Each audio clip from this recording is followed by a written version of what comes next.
What's up, everybody, and welcome back to another episode of the UNC Basketball Show, brought to you by TarHeelIllustrated.com. Of course, if you are watching on our fast-growing YouTube channel as well. We actually just hit 13K, AJ. I don't know if you saw that, 13K subscribers on the YouTube channel. So big shout out to everybody that's subscribed.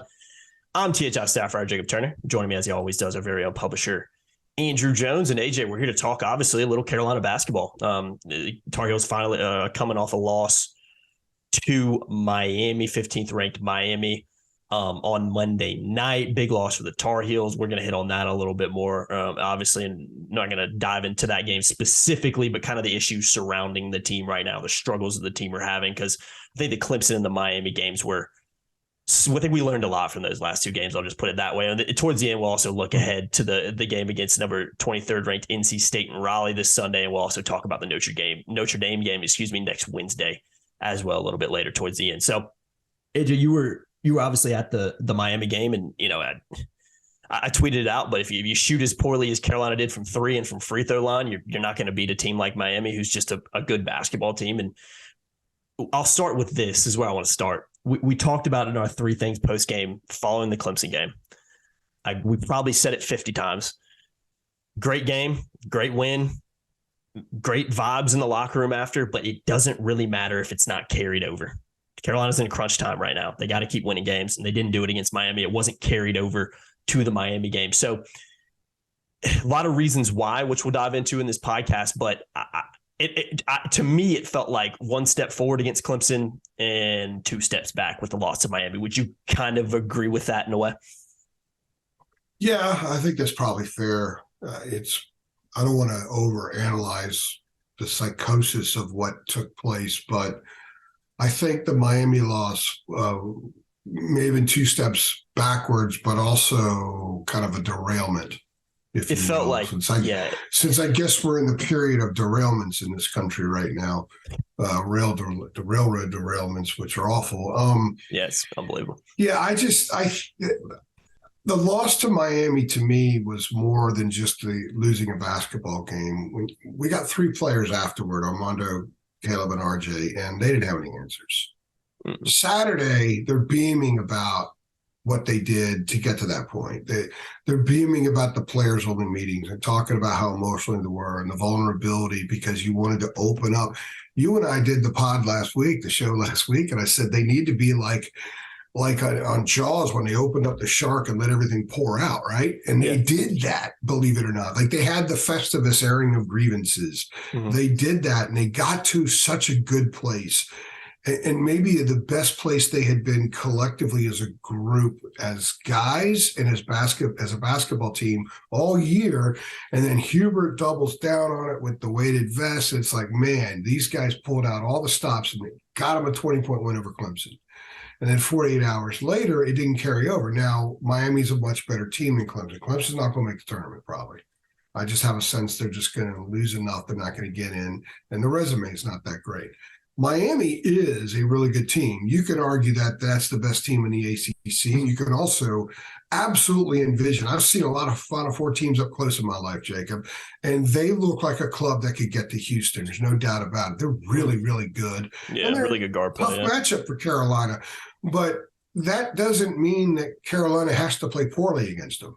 That doesn't mean that Carolina goes 6 assists and 29 baskets against them. That doesn't mean that Carolina has to go 5 for 31 from the perimeter. Carolina did a lot of stuff that contributed to the loss. It wasn't just Miami playing better, because Omier scored one bucket. It was like 4 minutes left. And Isaiah Wong took one shot in the second half, and Carolina still lost at home. Mm-hmm. So that's on Carolina. That's completely on Carolina. And when talking to the kids after that game, it was a complete departure from Saturday. And where Saturday, it was like they thought they had found the answer. And then Monday night, they had no answers. Yeah. That's tough to come back from because they have exhausted all the tactics. There are no more tactics. You can't go back to that well again because the well's dry. So what do? You got to play basketball. You can't find other forces to give you motivation. You have to play back. Even this week, it's not going to be so much about, well, we hate NC State. Let's go in there and take their cookies.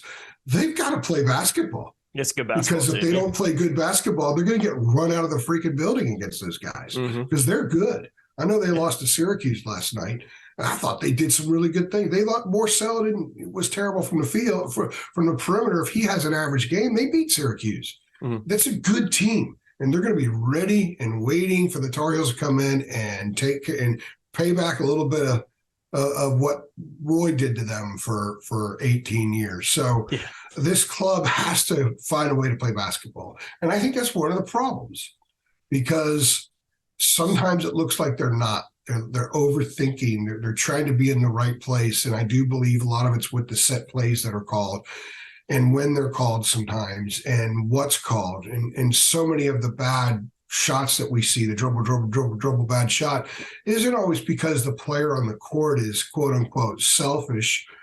A lot of it's because stuff breaks down. There are no options there. They've exhausted their options on that possession, because set plays are a series of options. Just like when a quarterback drops the pass, he's got his progression. In a sense, a point guard doesn't have a progression, but they go through the set options. And once it runs out, RJ told me a couple of weeks ago after the Duke game, well, we kind of go freelance, but the problem is there's 10 seconds left on the shot clock, and there's no symmetry out there at all. That's why there's so many forced bad shots that you see from That's Carolina. The guard dribble, bad shot late in the shot clock. There's no symmetry. Mm-hmm. It's very difficult to break into a motion type offense when the sets are exhausted with not getting nothing out of it. That's when, like I said, there's no symmetry. The spacing's not right. They haven't reached that point through the motion by forcing the defense to work against a motion freelance offense. So it's dribble, shoot. And so often those are the bad shots. And those are shots that the kids get criticized for. I understand it. It's fair game to criticize for some of the shot selection that we see, but I do think sometimes it's a byproduct of set plays breaking down. And why are the set plays breaking down? They're breaking down because other teams know what they're running. I've had 3 different players acknowledge to me in the last 2 weeks, other teams know what they're running. They know the ball screen stuff. Last year, Armando's ball screens were amazing. They were as good as anybody's in the country. Now they're not getting much stuff from it. Mm-hmm. And one of the reasons they're not getting much stuff from it is because if you keep the drive away, if you limit the drive on the ball screen, then you completely stagnated the offense. And it's easy to do that when not everybody on the floor is being guarded. And the kids know this because I ask them about it and they know it and they say it. And I think that is weighing on them. Mm-hmm. They have trouble scoring when they are a collection of pretty talented offensive players for the most part, or enough talent they should be able to score more. And I think that weighs on them as much as anything else. I think that affects their psyche more than sometimes not being great on the glass, sometimes struggling defensively. Because one thing these kids think that they could do, certainly the top 3, RJ, Caleb, and Armando, they all think they can score 20 points a game. And they probably can in certain situations, certain systems. But they're really, really, really struggling. And I think it's affecting a lot of stuff. Yeah, I do too. And we've used the word micromanage. I don't know if we've ever said it on camera, but I think we've said it. We've talked a heck of a lot about it off camera, about of kind of how it feels. And I think I might have brought it up in our 3 things after the Clemson game, but I can relate, and I'm not comparing my high school soccer experience to Carolina basketball experience at all. I mean, that's just ridiculous to compare, but I played 4 years of varsity. Pele on the podcast. Yeah, now, man, you know what I mean? I gotta bring in, and this is something I can really relate to. I played 4 years of varsity soccer in high school, and I would say there was a core of about 10 or 12 kids on that team that I'd grown up playing soccer with for 10 years. Really talented kids, best overall roster that we had in my 4 years was like my junior and senior year. We were stacked. But I think the best year we ever had was reaching like the second round of the playoffs. And the reason it was is because we had a coach who micromanaged. We had a coach who overcoached. We had a coach who you made one little mistake and you were getting yelled at, and you weren't standing on this blade of grass over there, you were getting yelled at. And instead of just letting talent go out there and play and figure it out on their own, which I personally think, especially in high school soccer, is the best way to handle it. It's not, I love the analogy you use. We're not playing in the D-Day invasion here. Let's just go out and play. You know what I mean? We don't need to overthink everything. You know what I mean? And I kind of feel like that's a loose comparison to what's going on at Carolina right now, because I see a team that you pointed out the sets, I believe, kind of after the Duke game, because I think you mentioned, that's a courtside seat and you can really see different things that maybe you don't notice in other venues. And I think you said that, Carolina essentially earlier calls a set every play. And we were at the Clemson game sitting in the media seats, kind of in the upper deck. And it's a great view because you can see how plays develop. And I remember our conversation throughout the whole time was just watching the sets. There would be certain times where Carolina had maybe a fast break opportunity and it was stalled because a play was called. And I was pouring everything out to you. I said, watch what's going to happen here. It was so evident. And here's the thing. I asked Hubert, I talked to RJ and Leaky after the Duke game, and they kind of confirmed, they know what we're running. And RJ's the one that said that they do go into freelance when it breaks down, but it's kind of tough at 10 seconds to get into a motion type offense. So freelance with motion principles is what Roy ran. Yeah. And I don't want to compare Hubert to Roy so much. I don't think that's fair. However, that's, I think, a very effective way to run an offense. You freelance with motion principles. You teach the kids how to play during the week, and then you let them handle things on the court. Because he would call sets sometimes, especially with a younger team. The Bobby Frazier point guard year in 2006, he called a lot. It's the most sets I ever saw Roy call. And he called a fair amount when these guys were freshmen, when Love and Davis were freshmen, because they were freshmen, but they still ran a lot of freelance motion stuff. And there's some other elements that go with that we can get into maybe later. But I see Hubert calling a lot of plays. And Hubert said, I asked him 2 days after the Duke game in the ACC conference call, when do you call set plays and when do you let them go freelance? He said he always calls set plays after the opponent score. And so I'll sidebar for a second. If you go back to the 2019 ACC tournament, semifinals against Duke, that epic game, the one that Zion played in, Duke scores. I don't remember how Duke scored, but Carolina had a rip and run. As soon as Duke scored, Cam Johnson's blaring down the court, fast break, right side, fill the lane. Carolina pitches it ahead, and he immediately dunks. They scored like in 4 seconds, 3 seconds, whatever it was. You've not seen this team do that. They don't rip and run after they made baskets. And then in transition sometimes, if it looks like there's not something there, and instead of them just morphing into full freelance motion, stuff gets called.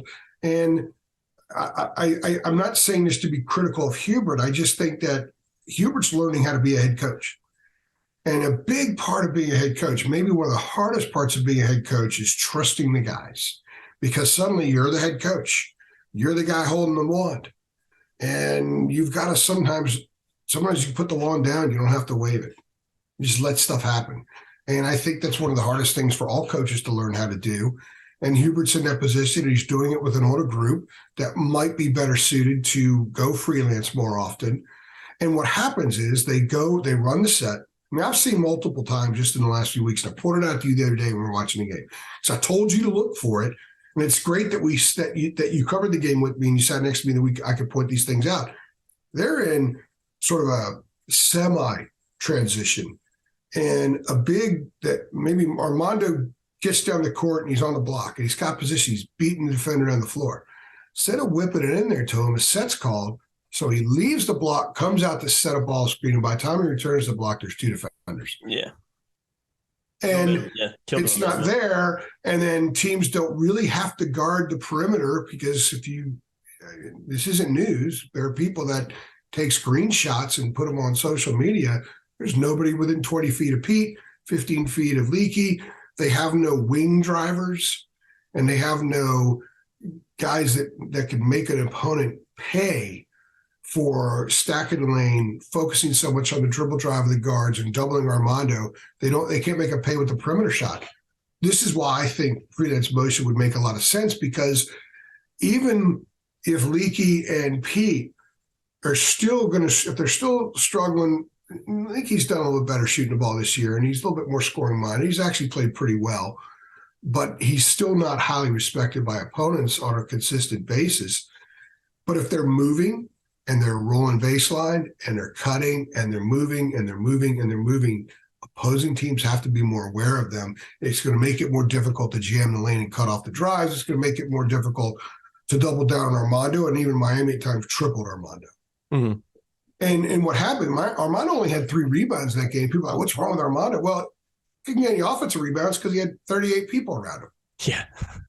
So, yeah. And then on defense, Omir's out there, and Omir plays a lot of the full floor, and he's got to chase him around a little bit so he's not camped out in the lane. It just wasn't a great game suited for his skills, but it was magnified, I think, by the fact that a more motion-oriented, freelance-oriented offense would have gotten him some more ISO situations. And if he gets the ball with one dude on him, he's going to turn and score, because you see how much quicker he is now than he was before.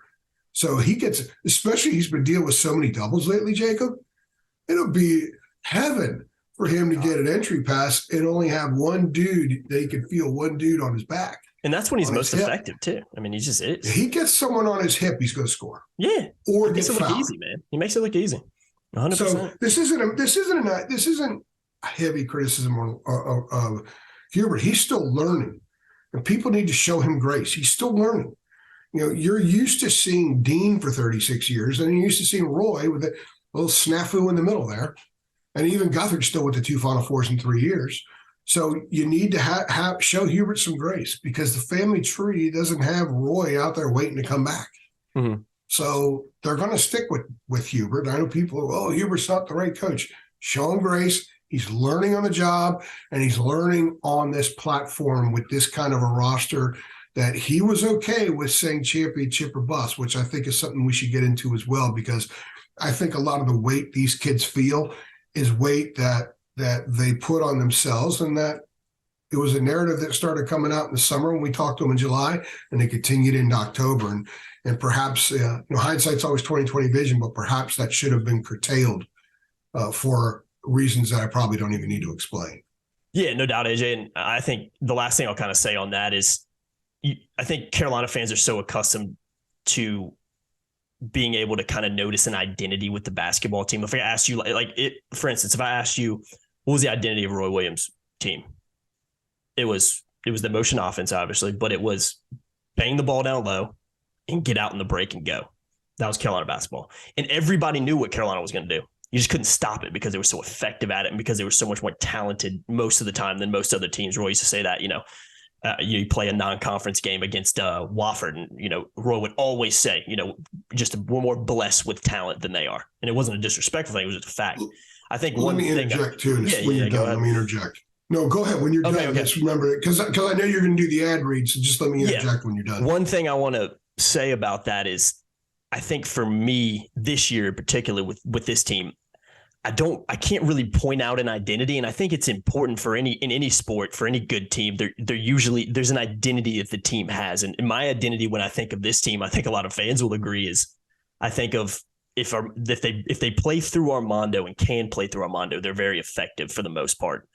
But the other identity I think of with this team is just bad shot selection. And I think it's because of some of the situations that they're put in through some of these sets, and through some of the lack of movement, and through guys like Pete and Leaky just kind of being stagnant in this offense that they run. So I'll let you go ahead, and then I'll do the ad read. But I just don't really see an identity with this basketball team. And I think that in itself is a worry, and probably a reason that they've lost 10 games this season. I mean, I think that's incredibly important in any sport. Well, on that, it's kind of ironic that I think the growing identity of this team are the weighted vests that Hubert had them practice with last week. Yeah. They took them off in practice, but they're still there. Yeah, it was very. I think this team, I think as each week passes, this team is playing with an increasing amount of weight. Yeah, it's like another pound gets added on. Yeah. And you're seeing it. Yeah, there's no doubt about it. And whatever the other point was, I think I forgot what that was, but it's just an identity. The identity. Yeah, well, I understand that. I think that is the identity right now. Yeah, and that's really do. And a bad thing in itself. I asked Hubert in October, because we met with the kids in July, and then we had them obviously in October at the ACC tip-off in Charlotte.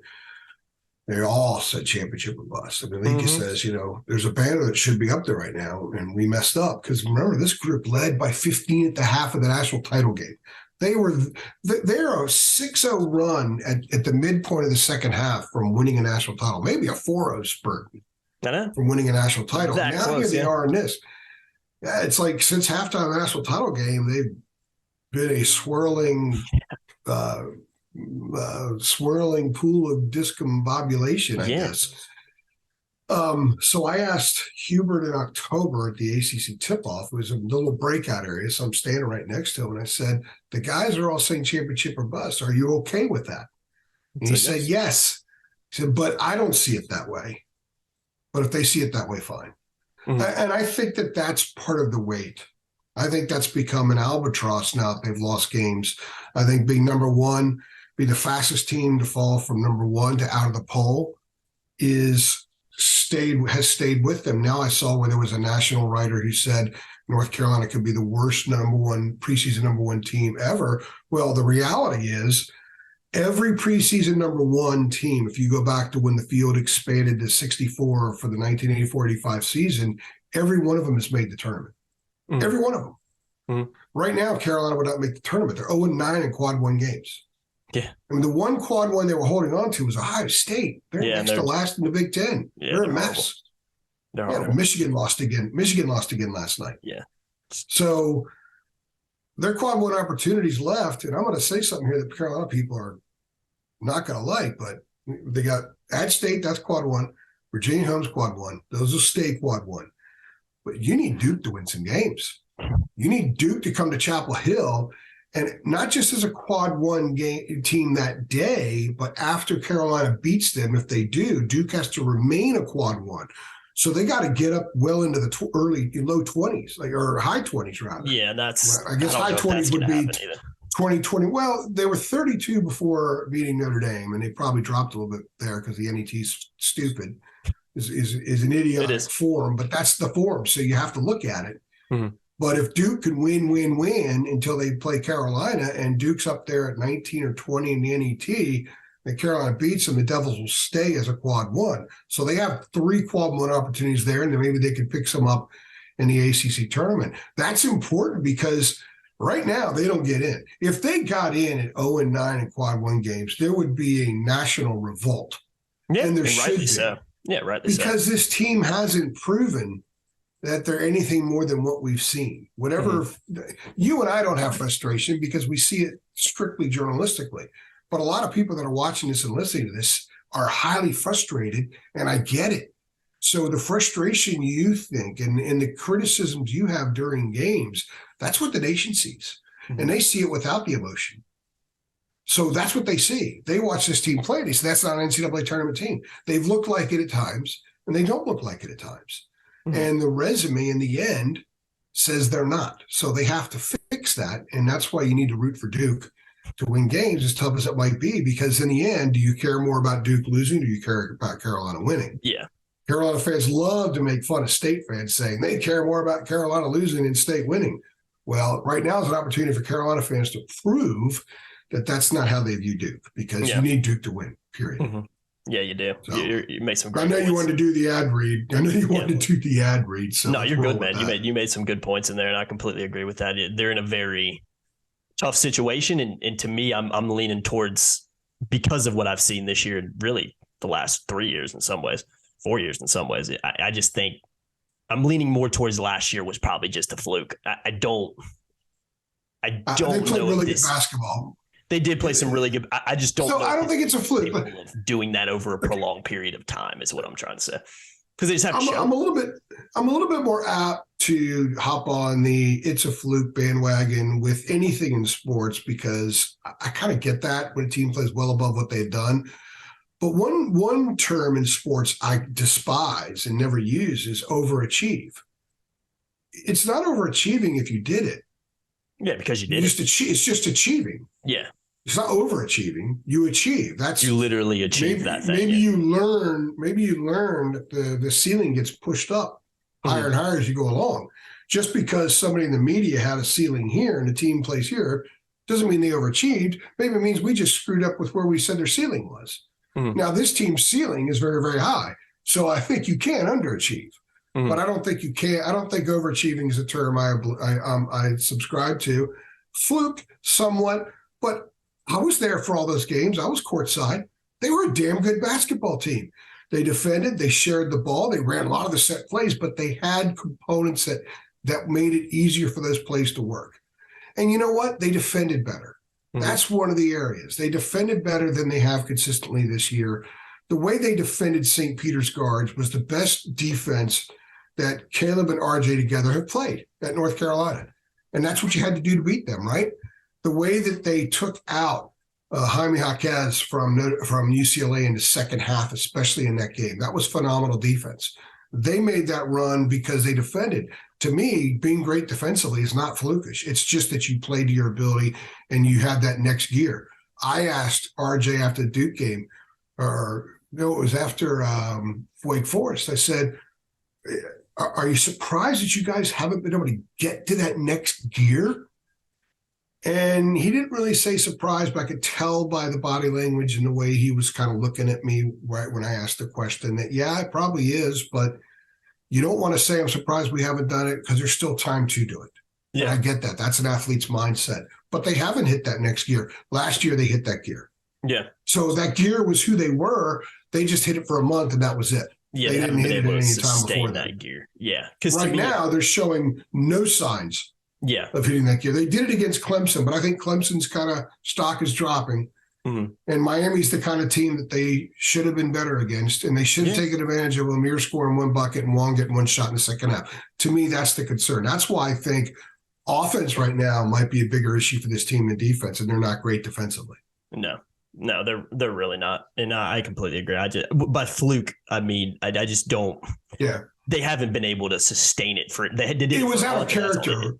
Yeah, we use the term out of character a lot. Out of character. And so I agree. So if fluke, I think maybe you could call fluke out of character. I get where you're going from that. Yeah. I'm not saying you're wrong, because I said sometimes I think it's okay to say that because it means out of character. Mm-hmm. They were out of character for a month. There's no doubt about it. Yeah. If you base it on the rest of the season. Let's face it. Hubert's been head coach for 8.5 months of season time, and they've been really good for a month. And that's essentially and they've been like this otherwise. Yeah. And that's a great way. That's how I should have framed it, because I've seen a lot of Carolina fans kind of say the same thing. Like, we just kind of got hot for a month. And it's like, no, you have to give them credit for getting hot for a month in the situation they did. They were 100%. They were a good basketball team, but they haven't been able to sustain that. And even more, maybe more importantly than that, they haven't been able to build upon that this year. That they haven't been able to say, this is who we can be, and we can't do it. They haven't been able to replicate that. You know what I mean? I think it became an albatross. Yeah, I think so. I think Carolina talked so much about it and didn't back it up early, and it became an albatross they haven't really been able to shake. Yeah, expectations, again, you list it being they might be the first team and number one preseason team to not make the field. That's a very realistic thing that could happen to this team.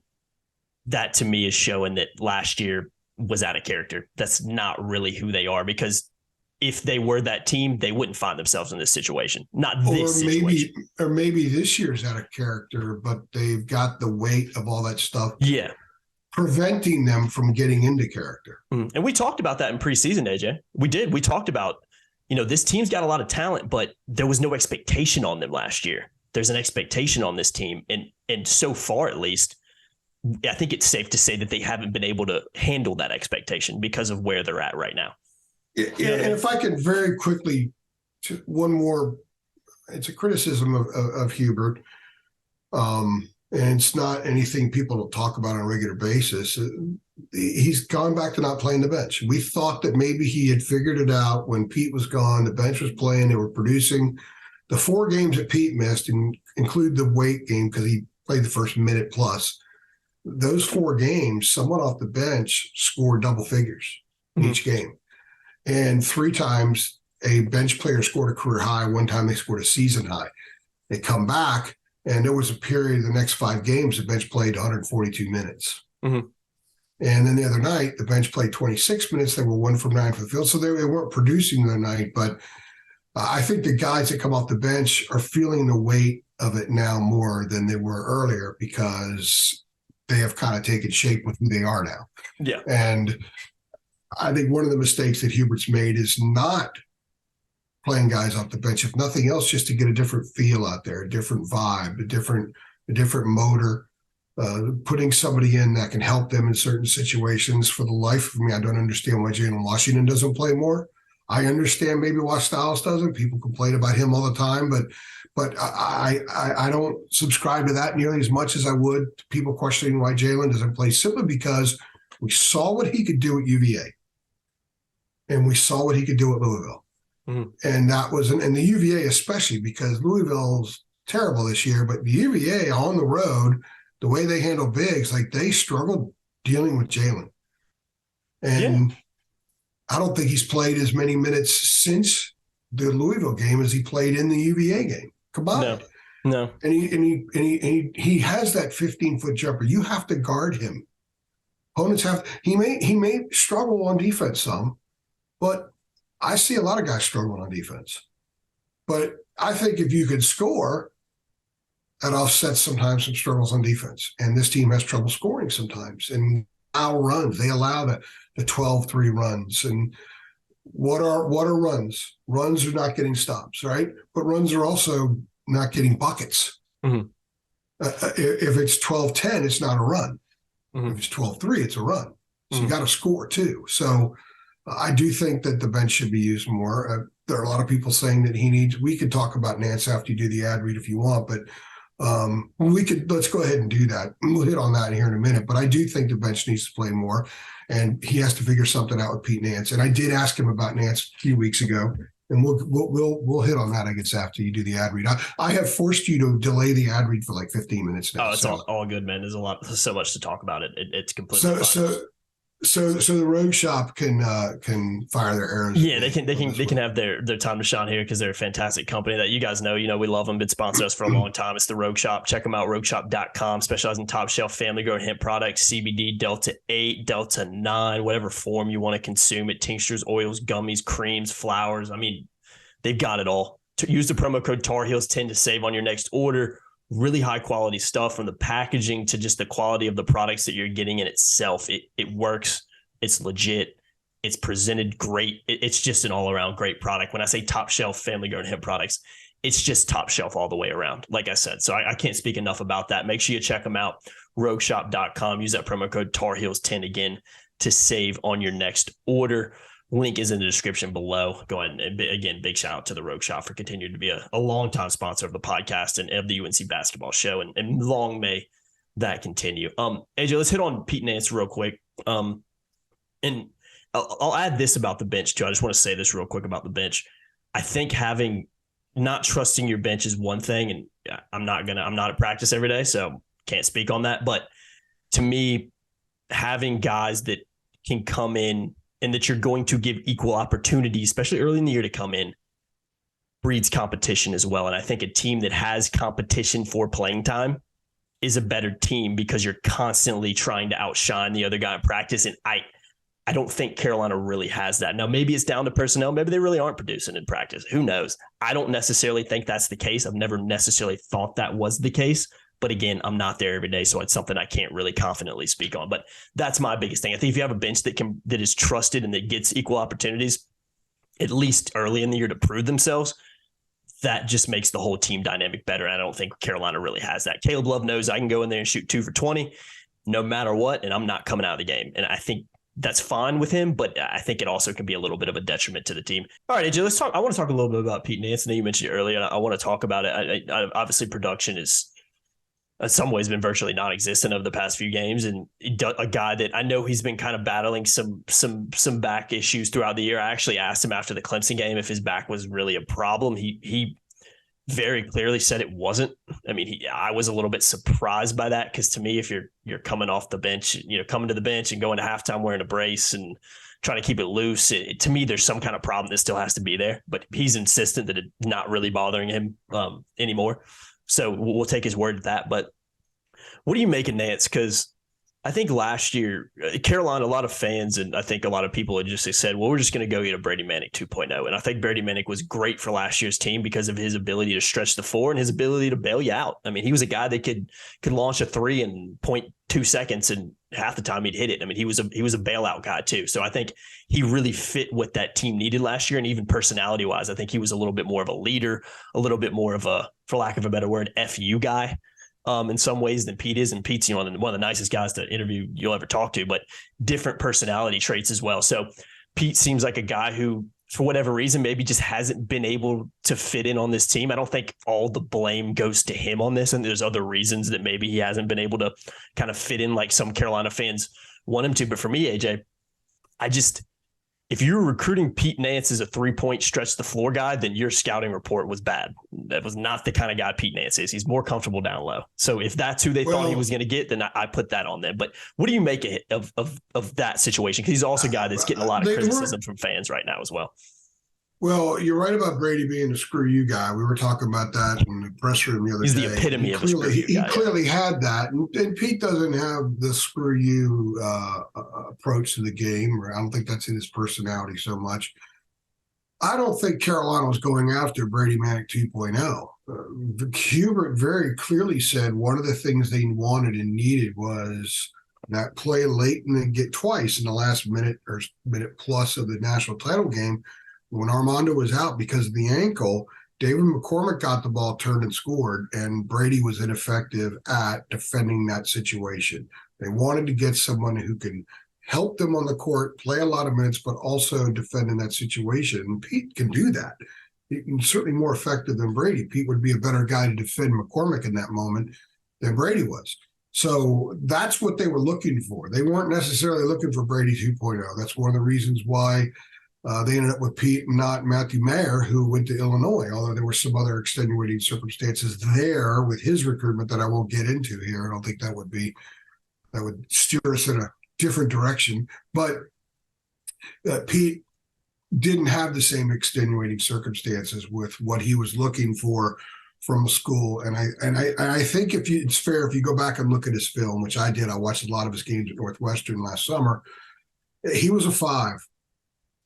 And he was attempting a lot. He had a really high three-point percentage, but so many of his threes came off the pick and pop or the pick, the drive, and he would float a little bit over to the wing, and he would get a three there. One thing I talked about in the summer in preseason, I never saw in any of the films I watched of the Northwestern was him attempt a three from the wing to the baseline, ever. Never saw him shoot threes from that part of the court on either wing. So the only place he shoot threes that's a significant portion of the floor that he wasn't using, and that's the point. My one concern heading in when I was saying, okay, well, if he fits, he's going to be asked to play on a part of the floor he never played at. He never used at Northwestern, and we've seen that there's a fit issue, and it's not just fans saying it. It's not just Jacob saying it or AJ saying it or Dina saying it, David Sis saying it. Hubert said it 3 weeks ago. I asked him in the ACC conference call, this is why questions matter. I don't like when people just do throwaway questions. When you have an opportunity to ask a question, ask a good question. I'm not patting myself on the back, so I'm just seeking intel, right? Mm-hmm. I asked him if Pete was still looking to fit. And Hubert is still a work in progress. And Hubert said, yes, that was 3 weeks ago. Well, what has he done? That was after Syracuse. That was the Monday after Syracuse when he had 21 or around that time, right? So since Syracuse, they have played 4 games. Have they played 4 games? They played 5 games. So, but in the last 4 games, going back to Duke, you have 40 minutes of the Duke game, he scored 1 basket. It was their last basket. At Wake Forest, I'm going to discount the second half of that game because it was 22 points at the half. Game was over. Okay, yeah. He had 2 points in the first half at Wake. The whole Clemson game, he did not score. The whole Miami game, he had 2 points. So Duke, half of Wake, all of Clemson, all of Miami. That's 7 of the last 8 halves have been competitive halves. It's 140 competitive minutes. He has 6 points. It's a problem. 3 for 23, yeah. 3 for 23 from the floor, 0 for 11 from 3. It's an issue. And the points he scored in the second half against Wake were when he was the 5 after Armando picked up his 4th foul. He's a 5. He's not a 4. Mm-hmm. So if Hubert's going to continue trying to jam a square peg into a round hole, he's going to have the same issues anybody would trying to jam a square peg into a round hole. So he needs to find ways to work through this. The other night, when talking about Armando constantly being doubled now by everybody, the rest of the blueprint's out there. It's a pretty easy blueprint. Everyone's following it now. Yeah. I asked him, how do you alleviate that? What do you do to get other guys involved so teams can't cheat and double team so much. Cheat meaning cheat off of their guy. And he actually said in the midst of his long answer that maybe he has to tweak personnel. So Hubert opened the door Monday night after the game to the possibility, finally, it's the first time he's done this, of maybe using some other guys. I think Pete is a wonderfully nice dude. I've thoroughly enjoyed every time I've had a chance to talk to him. I think he's fairly honest. He gives a lot of canned answers, but I still think he's pretty honest. I asked him about his back on Saturday too, Jacob, and he said he wears that thing to keep it warm. So it's loose. If you have to do that, that means there's probably some tightening, but it doesn't matter. Hubert said the other night when he was asked about Pete's back, he said he's fine. But, Pete had some issues before the back. He wasn't still fitting in then.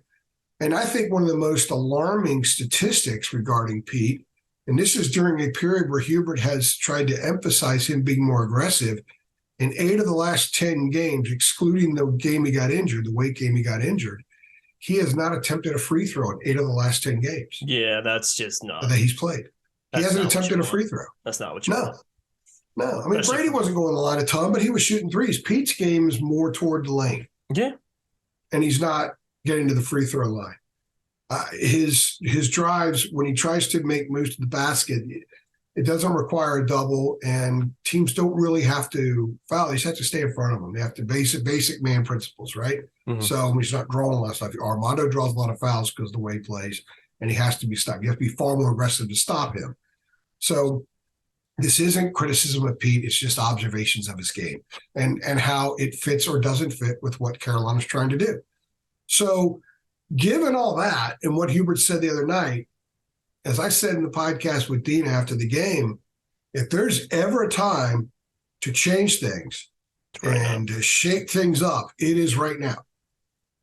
Yeah, I was surprised Pete played as many minutes as he did the other night because defensively, I think when you have Pete and Armando out on the court, I think it's hard to switch all the time, and they switch a ton.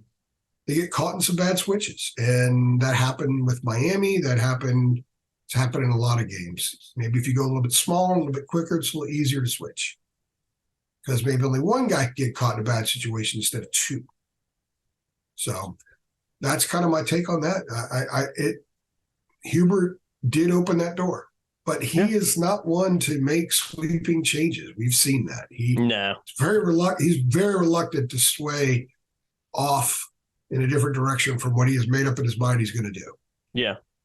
But that's also part of the growth of a coach that we were talking about earlier. He's in his second year. People need to show him grace because of that.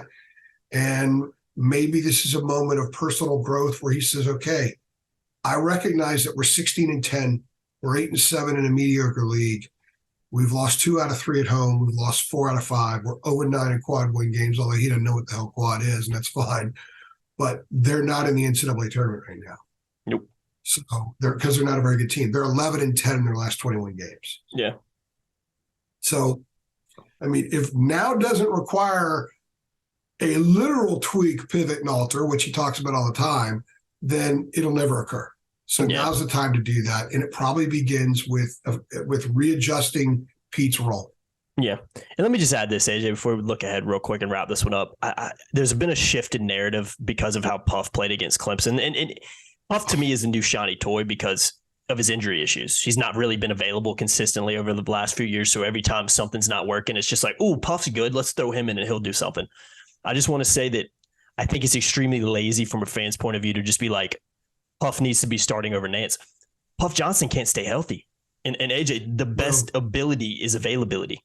And if you can't be available consistently, then you're not reliable. You're not going to find yourself starting games. I do think Puff can be a big asset for this team. I thought he played well against Clemson, but Miami game. But not against Miami. Yeah. Yeah. I think the 4 spot needs to be situational and circumstantial. Agreed. I don't think it's just like black and white. I think you have, in my opinion, right now, I think you have 4. Pete was a starter and a very good player at Northwestern because he fit that role perfectly, okay? He would fit there better than Armando, right? Yeah. But 100%. But not at North Carolina. I think Carolina has 4 starters. I think that 5th spot needs to be situational. There might be games where Pete makes more sense, and I'd like to see them play more horns. I'd like to see them play more high-low together. He's out on the perimeter way too often where he doesn't have to be guarded. I know that if they're playing the high-low, it eliminates some of those drives, but I also think it opens up the perimeter a little bit more too. Mm-hmm. And for some more natural threes instead of dribble threes, off-balance, step-back stuff. I also think that there are going to be situations where Puff makes the most sense as the 3, and you roll Leaky to the 4, because Leaky can defend at the 4 in most situations.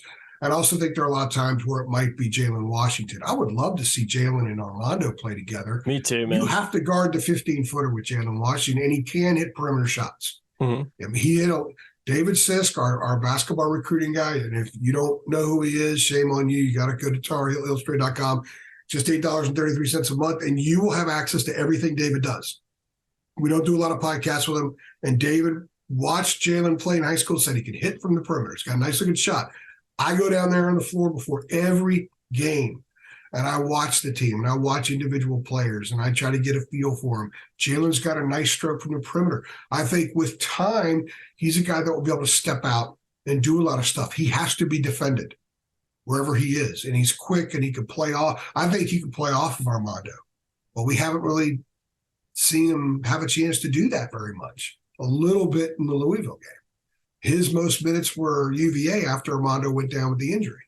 So there are options there. They could go 3-guard with Leaky at the 4. Yeah. There's a lot of things. I would love, if they go 3-guard and put Trimble in there, put him on the ball. Yeah.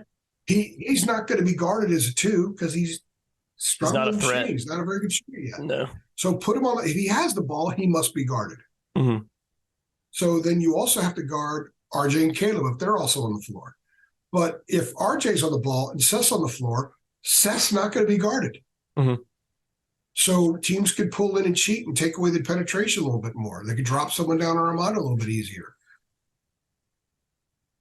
Got to change something. It ain't working. I mean, no, it's not. It's just not. I mean, it's got to shake that tree, man. Yeah, I think what is the definition of insanity is doing the same thing over and over again, expecting a different result. You know, look, I know people don't want to. I know people don't want to hear this, but I'm going to use this example because it makes sense and it makes my point. In 2010, the greatest coaching move that Coach Cade made for Duke was when he started. He moved Brian Zubek in the starting lineup in early February. Mm-hmm. And Zubik played a lot of minutes, and he became the greatest ball screener in ACC history. And that was the missing link for them becoming a national championship team. Mm-hmm. Because Shire was at the point, he wasn't a great yo-yo guy. He wasn't going to beat you. But, man, if he could see the floor and he could use those screens so he could see the floor, and you're dragging a defender out that they have to deal with that, it opened up so much for that team. And I think that's why they ended up being a national championship team. I use that as an example because it was a significant tweak that a great coach made where he had, in order to put Zubek in the starting lineup, he had to pull someone from the starting lineup. Mm-hmm. He had to make that move. I think Hubert is in a situation right now where he has to make a move that makes the team better. If ultimately that's staying with the status quo and he believes that's so, that's what he's going to do. And who knows? Maybe it is. Maybe he changes some things and they're worse. Who knows? Mm-hmm. But he hasn't tried it in a game yet. And I think now is the time to do that, especially going up against what they're going to face Sunday in Raleigh. They're going to face a team that's going to get up and down the court. They're going to penetrate and kick out and shoot a lot of threes. You have to be very quick reacting defensively against NC State, especially in that building. And I'm not sure that the composition of their starting unit is supremely well equipped to handle that. No, it's a good old-fashioned hate fest coming up on Sunday, and that's the last thing we'll talk about, AJ. 1 p.m. tip-off in Raleigh PNC Arena against the Wolfpack. Yeah, obviously, we've got Notre Dame coming up on Wednesday as well. That's going to be in South Bend. That's going to be a tough game as well. So, I mean, we're not going to sit here and preview personnel or anything like that because we're going to wrap this one up shortly, but it's a tough test. To me, it's State's best opportunity to beat Carolina in a long time. I think most people would agree with that when you look at where State is and where Carolina is now.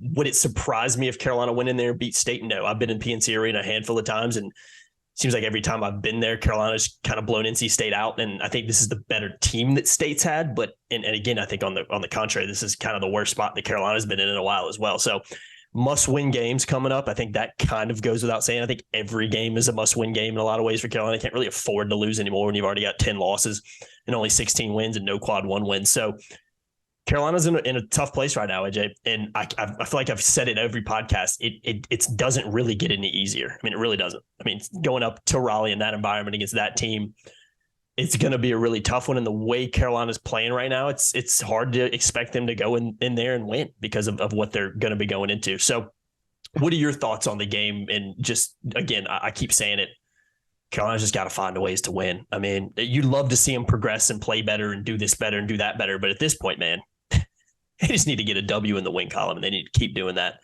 because they're running out of time. Press room chatter very late Monday night. Well, you know how State is. Yeah, it's going to State. State's going to State. I've seen They're going to be so amped up that Tequavian's going to get 3 fouls in the first half, which he had last night at Syracuse. AJ, I've seen it. You've seen it in PNC. I've seen it get so amped up that they just play out of control. There's so much hate in that building that it overcomes the fact that it's just a basketball Carolina game. Goes in there and swags and plays to their potential and plays really, really well. However, I do think this is a different NC State team. And the evidence to that is when State lost at Carolina the first time, a lot of times that would affect – I've seen NC State teams affected for weeks after a game. A lot of them I covered back in the day. State went and won like 5 in a row right after that. Yeah, man. They're a good basketball team. So this is a different State team. This is a mentally tough State team.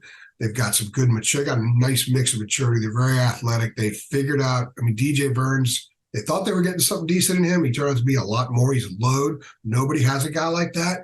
And he's so skilled that you think, oh, I got to be ultra physical with this guy. But he's so skilled that if you spend too much time trying to be physical in battle, he's going to turn and score. He turns and scores over bigs all the time when they're bodying him instead of using length against him. It's fascinating to watch. And I also think this Carolina team, it would not surprise me if they go in there and play supremely well. It would not surprise me at all. But I still think it comes down to being able to match up and what team enforces their will. And I think the way State plays is a tougher challenge for Carolina to flip the forcing will than the way Carolina plays versus State. Yeah. Especially if Carolina doesn't tweak anything or significantly adjust anything. I think this is a difficult matchup. I also believe this is a must win. They're 0-9 in quad one games, and this will stay a quad one game. State's not going to fall out of a quad because you have to be top 75 on the road. They're not going to. For a road game. They're not going to fall out of that. So it's a must-win game. North Carolina has to win this game. How many times has North Carolina gone to Raleigh before where it was a must-win game? So the teams that have been loose and swag before, that may not apply this time because it's must-win. They have 6 days to sit around listening to people talk about 0-9 in quad one games. So if anything, they could be the tight team, not NC State. Because State smells blood in the water. State's got Armando with the shades. They've got Leakey and Turquavian, and they smell blood in the water. They got a lot of reasons to be amped up, but also loose and confident. Carolina, on the other hand, might be the tight team. We'll learn a lot about this club, a lot about the maturity going into this one. And then here's the thing. When they beat Clemson, I told you right away, I said it's just one win. They got to stack these things.